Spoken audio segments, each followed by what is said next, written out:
اعوذ باللہ من الشیطان الرجیم، بسم اللہ الرحمن الرحیم، الصلاۃ والسلام علیکہ یا رسول اللہ صلی اللہ علیہ وآلہ وسلم۔ السلام علیکم رحمۃ اللہ وبرکاتہ۔ 10 ہجری کا سال شروع ہو چکا ہے۔ اس سال کے تمام واقعات میں سب سے اہم ترین واقعہ حجۃ الوداع کا ہے۔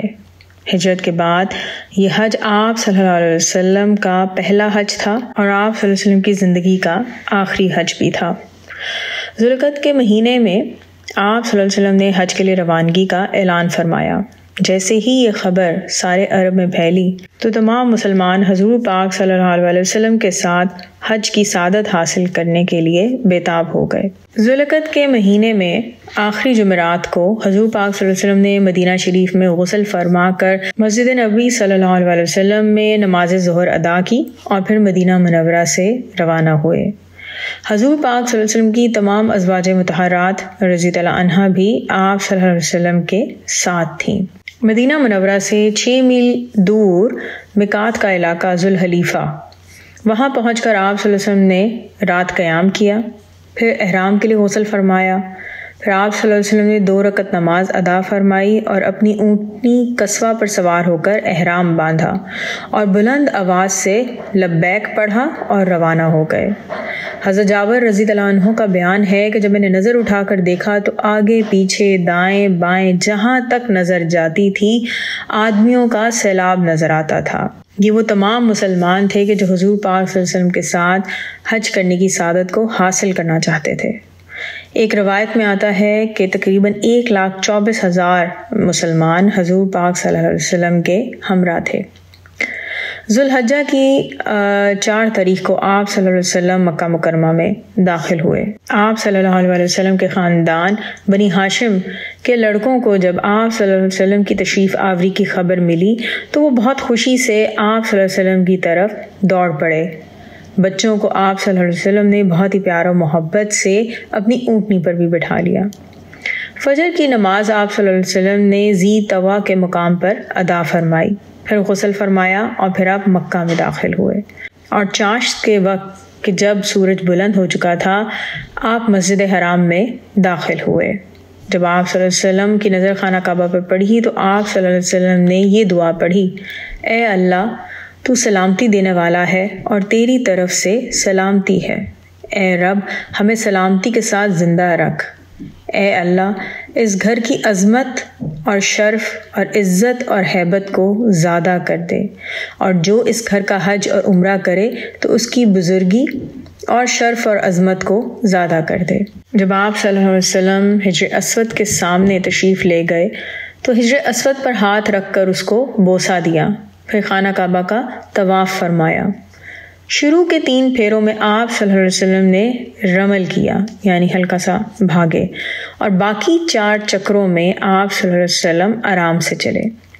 ہر چکر میں جب بھی آپ صلی اللہ علیہ وسلم حجر اسود کے سامنے پہنچتے تو اپنی چھڑی سے حجر اسود کی طرف اشارہ کر کے چھڑی کو چوم لیتے۔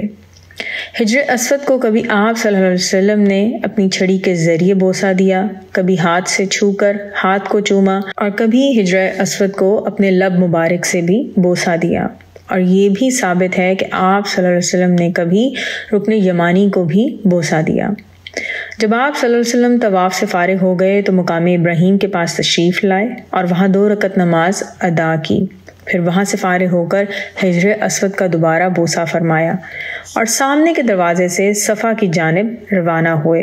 جب آپ صلی اللہ علیہ وسلم صفا کے قریب پہنچے تو آپ صلی اللہ علیہ وسلم نے صفا مروہ کی ان آیات کی تلاوت کی کہ جن کا مطلب ہے: بے شک صفا اور مروہ اللہ کے دین کی نشانیوں میں سے ہے۔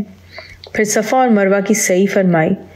آپ صلی اللہ علیہ وسلم کے ساتھ قربانی کے جانور بھی تھے، اس لیے آپ صلی اللہ علیہ وسلم نے عمرہ ادا کرنے کے بعد احرام نہیں اتارا۔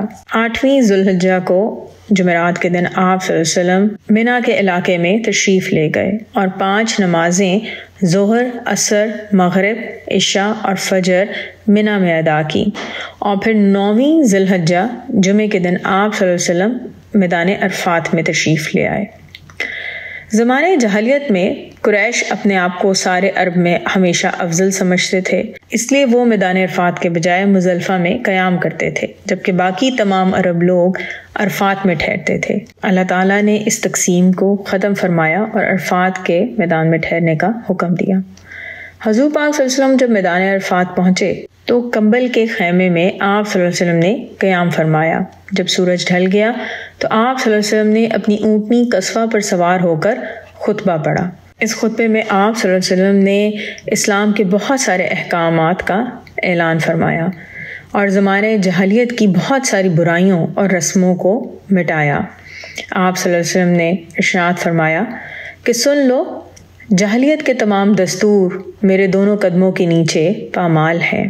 خطبے کے کچھ حصے میں آپ سے بیان کروں گی یہاں پر۔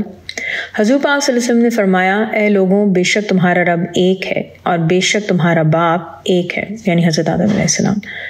کسی عربی کو کسی اجمی پر اور کسی اجمی کو کسی عربی پر، کسی سرخ کو کسی کالے پر اور کسی کالے کو کسی سرخ پر کوئی فضیلت نہیں مگر تقویٰ کے سبب سے۔ آپ صلی اللہ علیہ وسلم نے مزید فرمایا، تمہارا خون اور تمہارا مال تم پر قیامت تک اسی طرح حرام ہے جس طرح یہ دن، یہ مہینہ، یہ شہر تمہارے لیے محترم ہے۔ آپ صلی اللہ علیہ وسلم نے سننے والوں سے پوچھا کہ جب اللہ کے یہاں میری نسبت تم سے پوچھا جائے گا تو تم لوگ کیا جواب دو گے؟ لوگوں نے اس بات کا جواب یہ دیا کہ ہم لوگ اللہ تعالیٰ سے کہہ دیں گے کہ آپ صلی اللہ علیہ وسلم نے اللہ تعالیٰ کا پیغام پہنچا دیا اور رسالت کا حق ادا کر دیا۔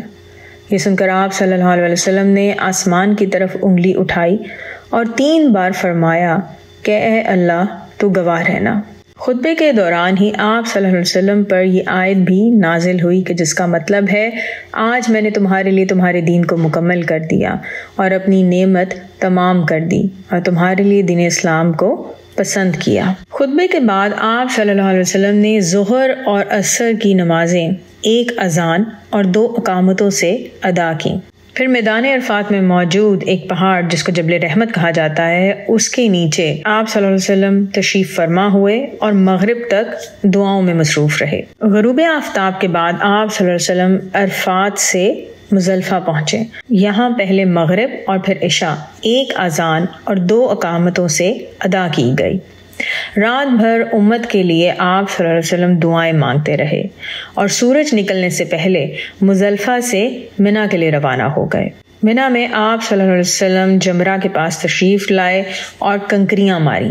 پھر آپ صلی اللہ علیہ وسلم نے بلند آواز میں لوگوں سے فرمایا، حج کے مسائل سیکھ لو، میں نہیں جانتا کہ شاید اس کے بعد میں دوسرا حج نہ کروں۔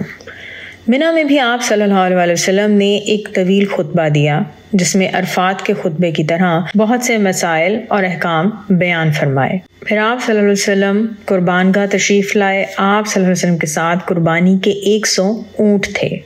کچھ کو تو آپ صلی اللہ علیہ وسلم نے اپنے دست مبارک سے ذبح فرمایا اور باقی حضرت علی رضی اللہ عنہ کو سونپ دیے۔ آپ صلی اللہ علیہ وسلم نے حکم فرمایا کہ قربانی کے جانوروں کا گوشت، کھال، نکیل سب کچھ خیرات کر دیا جائے، اور یہ بھی فرمایا کہ قصاب کی مزدوری اس میں سے ادا نہیں کی جائے گی بلکہ الگ سے ادا کی جائے گی۔